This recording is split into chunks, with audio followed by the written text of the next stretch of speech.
நம்ம நேத்திக்கு அதாவது முந்தா நேத்தில இருந்தா நேத்திக்கு பார்த்தோம். லார்ஜ் ஸ்கேல் அட்டாக் ரஷ்யா உக்ரைனுக்குள்ள அடிச்சிருக்காங்க. ஒரு வருஷத்துல யூஸ் பண்ணத ஒரு நாள்லயே அடிச்சிருக்காங்க அப்படிங்கிறது போல அதே போல லார்ஜ் ஸ்கேல் அட்டாக் உக்ரைன் ரஷ்யாக்குள்ள பண்ணியிருக்காங்க. இந்த ரைசான் ஆயில் ரெஃபைனரி இந்த ரைசான்ல இருக்கக்கூடிய ஆயில் ரெஃபைனரியில ஹெவியான அட்டாக் தொடர்ந்து தீப்பிடிச்சு செஞ்சுட்டு இருக்கு. பல முறை தாக்குதல் நடந்திருக்கு ஒரே பகுதிகளில் அப்படிங்கிற செய்திகள். ரஷ்யாவோட ஏர் டிஃபென்ஸ் சிஸ்டம் வந்து பாத்தீங்கன்னா ஒரு வாரத்துல ஓவராலா கொடுத்துருக்காங்க. ஒரு வாரத்துல மொத்தம் 2200 ட்ரோன்கள், அது போக 4 ஹிமார்ஸ் ராக்கெட் இப்பவும் உக்ரைனுக்கு அமெரிக்கா ஆயுதங்களை கொடுக்குறாங்க. அந்த ஆயுதங்கள் ரஷ்யாவுக்குள்ள தாக்கப்படுது. 2200 ட்ரோன்கள் மேல பார்டர் பகுதியில ரஷ்யா சுட்டு வீழ்த்தி இருக்கிறாங்க. அது போக ஹிமார்ஸ் ராக்கெட் 4 வந்து பாத்தீங்கன்னா ஏவி இருக்கிறாங்க ஒரு வாரத்துல. உக்ரைனை வந்து பாத்தீங்கன்னா ஹெவியா அட்டாக் பண்ணிக்கிட்டு இருக்காங்க. இப்படி இருக்கக்கூடிய சமயத்துல ட்ரோன்கள் ரோபாட்ஸ் அதிகமா வந்து பாத்தீங்கன்னா ரஷ்யா உக்ரைன் பிரச்சனையில பயன்பாட்டுல இருக்கு அப்படிங்கிறது பாக்குறோம். இதுல ஒரு வினோதமா வந்து பாத்தீங்கன்னா ஒரு வினோதன்ட்டு இல்ல, அது நார்மலா இருக்கக்கூடிய ஒரு விஷயம் தான். பட் இருந்தாலும் ஆச்சரியப்படக்கூடிய வகையில வந்து பாத்தீங்கன்னா ஏஐகளுக்கு ஒரு உலகத்தை கிரியேட் பண்ணி இந்த உலகத்துல நீங்க வாழ்ந்து காட்டுங்க பார்க்கலாம் அப்படிங்கிறது போல ஒரு இது வச்சிருக்கிறாங்க. சும்மா ரிசர்ச் பண்ணி பார்க்கலாம் இல்லையா? அது போல இந்த கோருக்கு கிளவுடி இது போல பெரிய பெரிய ஏஐ கம்பெனிஸ்லாம் இருக்கு இல்லையா? அது எல்லாத்துக்கும் ஒரு ஒரு ஊர் கொடுத்து இதுதான் சட்டம், இதுதான் ஒழுங்கு, இதுதான் நடைமுறை அப்படிங்கிறது போல வந்து பாத்தீங்கன்னா எல்லாம் வச்சு எல்லாம் பண்ணியிருக்காங்க. இதுல நம்ம ஒரு பிராண்டை தாழ்த்தி ஒரு பிராண்டை உயர்த்தி பேச முடியாது. பட் இருந்தாலும் இது போல செய்யும் போது இதுதான் சட்டம் அப்படிங்கிறதோட சொன்னாலும் நீங்கெல்லாம் வந்து பண்ண சட்டத்தை பாதுகாக்கணும், நீங்களாம் இந்த இடத்துல ஆட்சி ஆளணும், மக்கள் ஆட்சி முறை நடக்கணும், ஓட்டெடுப்பு நடக்கணும். ஒரு பிரச்சனை வருதுன்னா மெஜாரிட்டி என்ன உட்காந்து பேசி அதுல முடிவுகள் என்னவோ அந்த முடிவை நீங்க எடுக்கணும் அப்படிங்கிறது போல வந்து பாத்தீங்கன்னா செஞ்சிருக்காங்க. அதாவது ஒரு ஒரு ஏஐக்கும் தனித்தனியா செஞ்சிருக்கிறாங்க, செஞ்சு பார்த்திருக்கிறாங்க. அப்படி செஞ்சு பார்க்கும்போது நிர்வாகத்திறன் எந்த ஏஐக்கு நிர்வாகத்திறன் இருக்கு, மக்களாட்சி முறையை நடைமுறைப்படுத்துறதுக்கு எந்த ஏஐனால முடியுது, அது கட்டுப்பட்டு நடக்குதா அப்படிங்கிற விஷயங்களை அதை பாக்குறதுக்காக ஒரு ரிசர்ச் பண்ணிக்கிறாங்க. ஏன்னா ரியல் டைம்ல யூஸ் பண்ணிட்டு இருக்கோம், எல்லாமே அட்டானமஸ் ஆயிட்டு இருக்கு. திருப்பூர்ல இருந்து கோயம்புத்தூருக்கு ஒரு ட்ரோன் அனுப்புறாங்கன்னா அதுவே முடிவெடுத்து எப்படி போன்றது போயிருது, என்ன பண்ணு, எப்ப டெலிவரி பண்ணு, எல்லாமே அது முடிவு பண்ணிக்குது. மழை வருதா, என்ன நடக்குது, ட்ரோன் வருதா, நம்ம எப்படி போகலாம் அப்படிங்கிற பல்வேறு விஷயங்கள் இப்போ ரியல் டைம்ல களத்துல பேட்டில் ஃபீல்ட செய்ய ஆரம்பிச்சிட்டாங்க. அதுவும் ரோபாட்ஸ்லாம் வந்து பாத்தீங்கன்னா 8 மணி நேரம் ஒரு ஆள் வேலை செய்ய வேண்டியதை ரீப்ளேஸ் பண்ணிட்டு இருக்கு.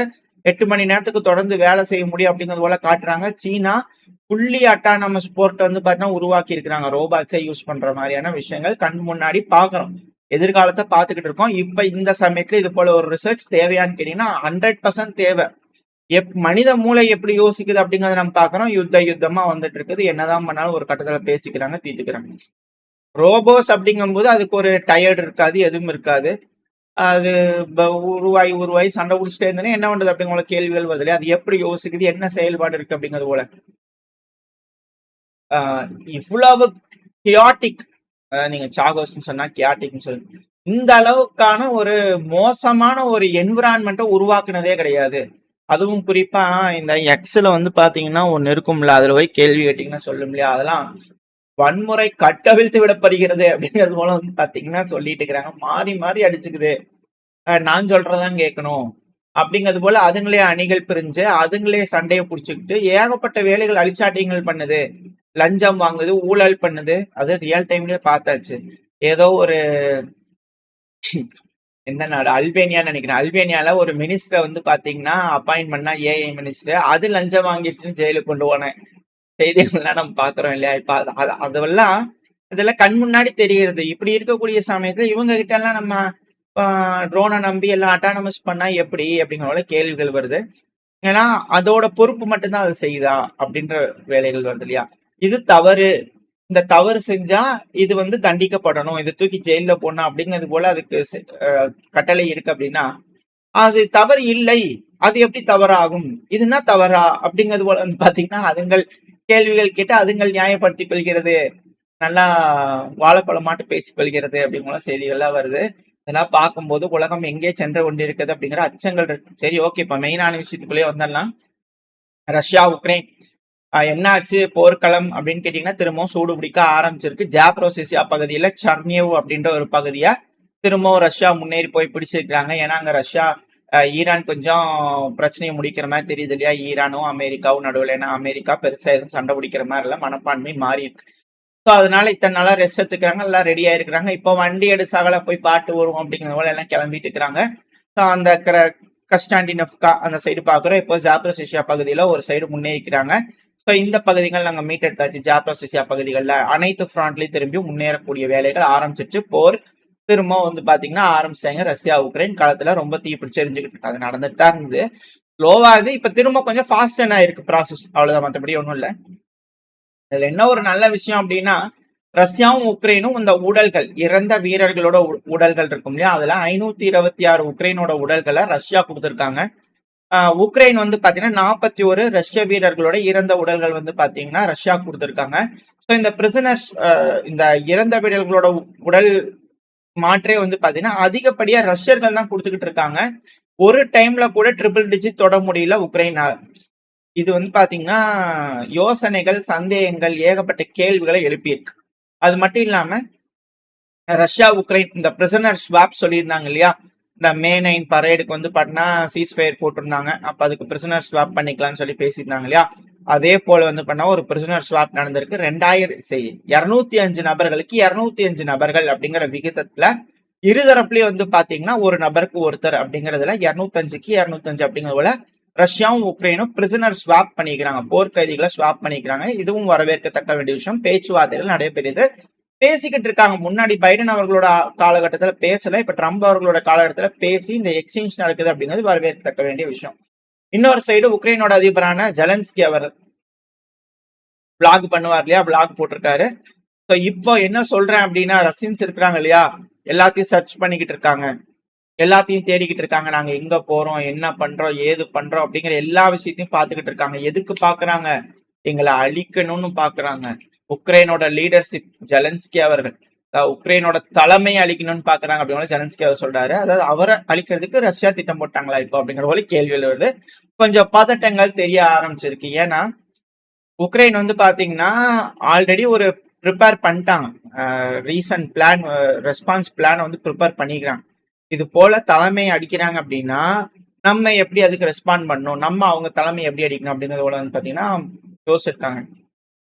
நாங்க ஸ்ட்ரென்தன் பண்ணிக்கிட்டு இருக்கோம் வடக்கு டைரக்ஷன்ல, அதுவும் குறிப்பா ரஷ்யா திரும்பவும் பெலரூஸ போருக்குள்ள இழுக்கிறதுக்கான வழிகள், திரும்பவும் பெலரூஸை பயன்படுத்தி உக்ரைனோட வடக்கு பகுதிகளில் ஊடுருவதற்கான வேலைகள் அதிகமா தென்படுது. அவங்க இங்க மட்டும் கிடையாது, எங்களோட டெரிட்டரிக்குள்ள மட்டும் இல்ல, நேட்டோட டெரிட்டரிக்குள்ள ஆபரேஷன் பண்ணாலும் ஆச்சரியப்படுறதுக்கு இல்ல. இந்த செர்னிகவ் கீவ் டைரக்ஷன்ல வந்து பாத்தீங்கன்னா எகெயின்ஸ்டா வந்து பாத்தீங்கன்னா இந்த இடத்துல இருக்காங்க. அது நேட்டோ நாடுகளுக்கும் எதிரானதுதான். அந்த பகுதியில வந்து அட்டாக் பண்றாங்கன்னா at the same time NATO நாடுகளும் பார்டர்ல கொஞ்சம் பாத்துக்கணும். பெலரூஸ் யூஸ் பண்ணி அங்க அடிச்சுக்கிட்டாலும் அண்டை நாடுகளும் கொஞ்சம் ஜாக்கிரதையா இருந்துங்க அப்படிங்கிற அவர் தரப்பு செய்திகள்.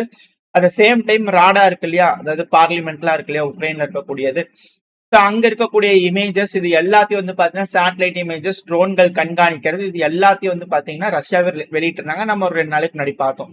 இப்போ இங்கேயும் வந்து பாத்தீங்கன்னா இது போல நடந்திருக்கு. இது போல ரஷ்யா எடுக்கிறாங்க அப்படின்னா டிசிஷன் மேக்கிங் சென்டர்ஸ், உக்ரைனோட இன்டெலிஜென்ஸ் யூனிட் GRU, அதுக்கப்புறம் ராணுவத்துக்கு மிக முக்கியமான தலைமையகம், ஸோ இது எல்லாத்தையும் வந்து பாத்தீங்கன்னா குறி வைக்கிறதுக்கு பாக்குறாங்க. உக்ரைனோட ஆளுகின்ற அரசாங்கம் டிசிஷன் மேக்கிங் சென்டர்ஸ் எல்லாத்தையும் அடிக்க பாக்குறாங்க.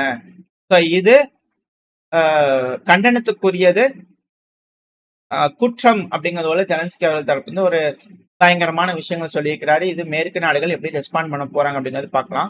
இதுக்கு முன்னாடி இது போல செஞ்சாங்கன்னா சாங்ஷன் போடுவாங்க. கடை ஓடியில் இருக்கக்கூடிய யாரோ ஒரு பெக்கரியாவது பிடிச்சி ஒரு சாங்ஷன் போடுவது வழக்கமா இருக்கும் பைடன் அவர்களோட காலகட்டத்தில். பட் ஆனால் ரஷ்யால இருக்கக்கூடிய ஒரு நபரை பிடிச்சி சாங்ஷன் போடுறது ஒரு வாடிக்கையா இருக்கும். ஏன்னா ஒரு ஜெயில இருக்கக்கூடிய வார்டனுக்கெல்லாம் சாங்ஷன் போட்ட ஒரு பெருமை யூரோப்பியன் யூனியனுக்கும் அமெரிக்காவுக்கும் உண்டு. ஸோ இது போல ஏதாவது நடக்கும். ஆனா இப்போ இது போல விஷயங்கள் வரும்போது கண்டுக்கிற மாதிரியே தெரியல யாருமே பெருசா.